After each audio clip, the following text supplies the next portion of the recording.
Welcome to our study on Gospel of Matthew. Today we are considering Jesus' teaching on the values and choices of true disciple of Christ. Matthew 5-7 comprises the Great Sermon on the Mount. Jesus gathers a group of disciples on the mountaintop, separating them from the desperate but selfish seekers at the bottom of the hill who want healing more than transformation. In this, the first discipleship training, Jesus tells these would-be disciples how they can be part of the solution to the problems the people clamoring around them have. To be the solution, his disciples need to possess the right attitudes discussed in Matthew chapter 5. In Matthew chapter 6, Jesus wants his disciples to practice the spiritual disciplines of giving, prayer, and fasting with a vertical focus on God, not a horizontal focus on being seen and honored by men. They should practice these disciplines in the sight of God and not in order to impress people. In today's lesson, we find out how Jesus concludes his great sermon. Before we go to Matthew chapter 7, let's ponder the last part of Matthew chapter 6, which is a wonderful study in values. Jesus explains that the values of God are best seen in our lives when we follow the command in Matthew 6:33. Seek first his kingdom and his righteousness, and all these things will be added to you. When we prioritize God's kingdom and his righteousness in our lives, then not only are our values right, but our needs are also met providentially in God's time. Jesus helps us to discern whether or not we truly possess the values of God. If you want to know what your values are, he says, consider these questions. How is your attitude? How do you think? What are your anxieties? What do you worry about? What are your activities? What do you do most of the time? What are your ambitions? What are you striving for? What are your allegiances? Whom do you end up serving at the end of the day? Finally, what matters most to you in this life? This should be your number one value. Seek first the kingdom of God and his righteousness. When you begin to value what God values, then everything begins to turn right. Now let's begin our study in Matthew chapter 7. In Matthew 7:1-5, Jesus says, "Do not judge so that you will not be judged. For in the way you judge, you will be judged, and by your standard of measure, it will be measured to you. Why do you look at the speck that is in your brother's eye, but do not notice the log that is in your own eye? Or how can you say to your brother, 'Let me take the speck out of your eye,' and behold, the log is in your own eye? You hypocrite, first take the log out of your own eye, and then you will see clearly to take the speck out of your brother's eye." In Matthew chapter 7, Jesus brings the first discipleship training event to a close. Jesus is saying here, make the commitment to look in. Look in means dealing your own life. Jesus had started his sermon this way, teaching the Beatitudes, and he concludes this way, calling us be wary of our judgmental attitudes toward others. Jesus teaches his disciples that they should first look at their own attitudes and actions before judging others. To illustrate his point, Jesus asks, why are you going around through life with the conviction that your mission in life is to find the speck of dust in other people's eyes when you have a log jammed in your own eye? It is a ridiculous image, someone closely inspecting others' eyes to find specks, while they have an entire log stuck in their own eye. I think this picture shows that Jesus has a great sense of humor. There really are people who fit this hilarious metaphor. They are always picking others apart over minor things, while they themselves are a mess. Jesus asks these people two questions. First, he asks, why are you so hypercritical?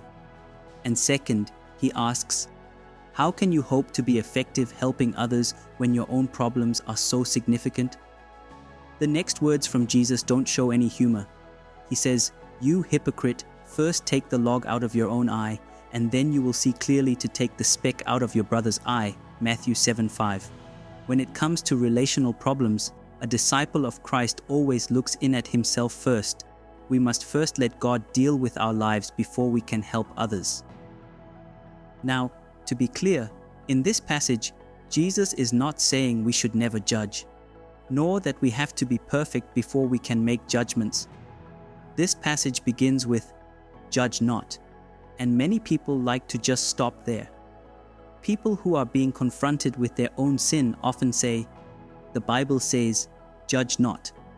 They should, however, read the whole passage in Matthew 7, 1-5.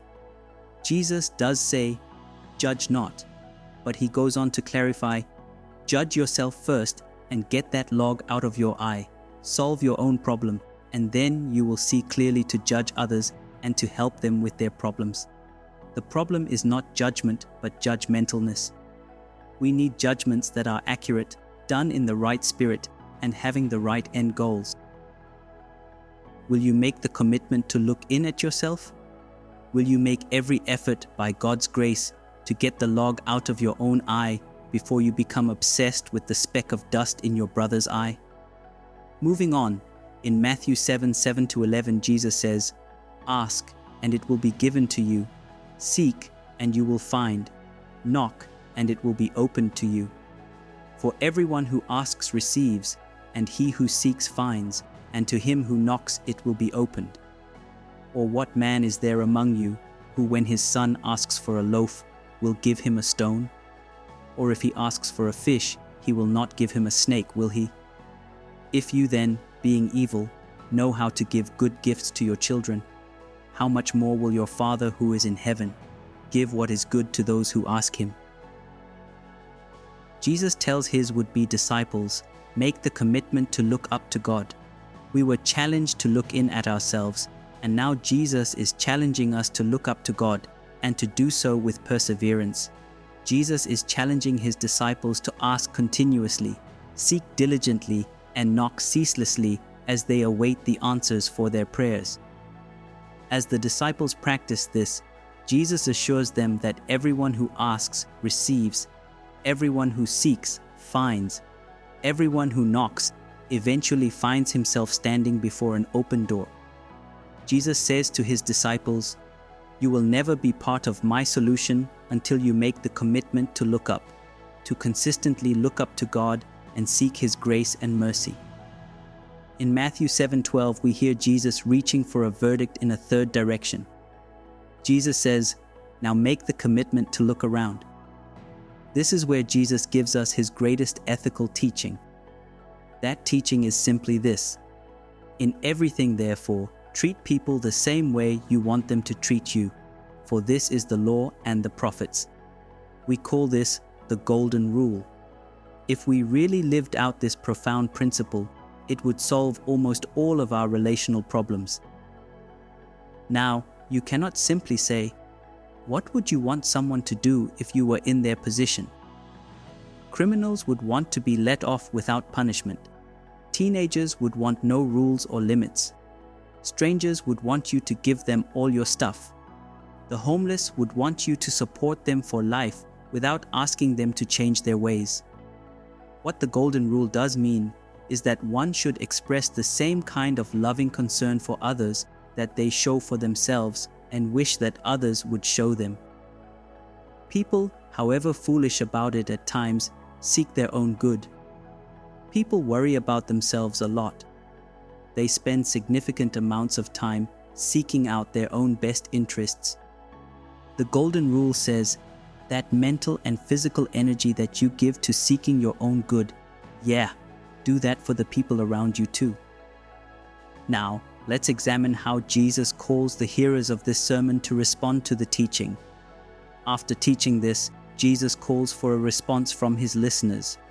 Jesus is expecting that his listeners make a commitment to look around. Jesus began the first discipleship training event by issuing a challenge. Where are you? Are you part of the problem like the ones at the bottom of the mountain?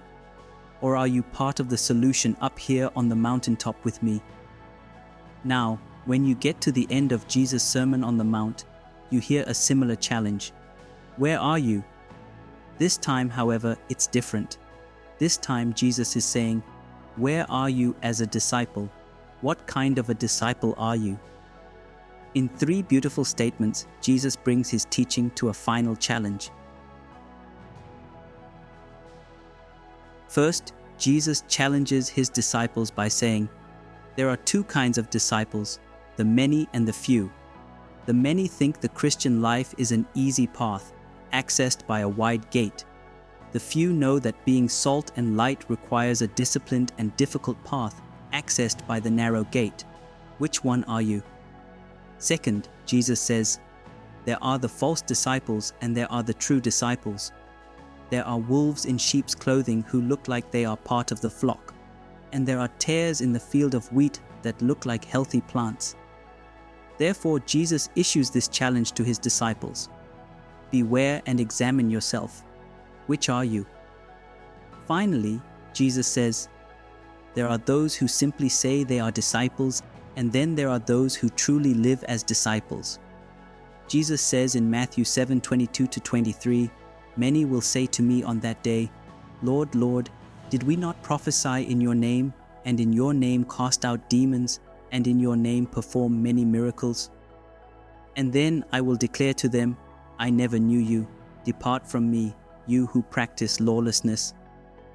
Do you just talk about being a disciple of Christ, or do you actually live like one on a daily basis? That is the challenge to us.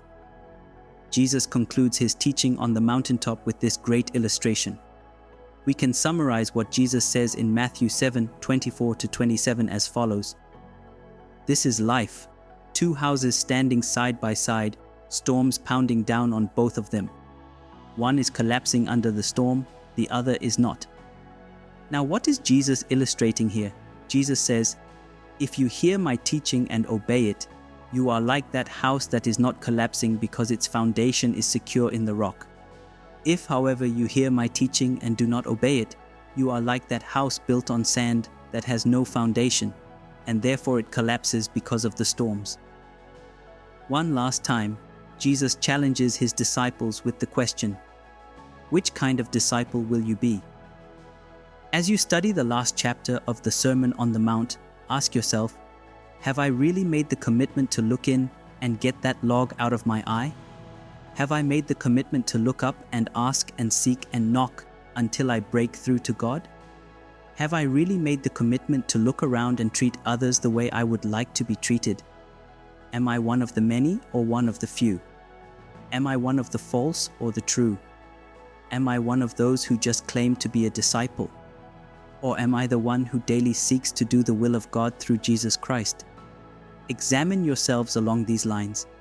Fervently seek the Lord's grace to live as a disciple of Christ who brings Jesus' solutions to world's problems.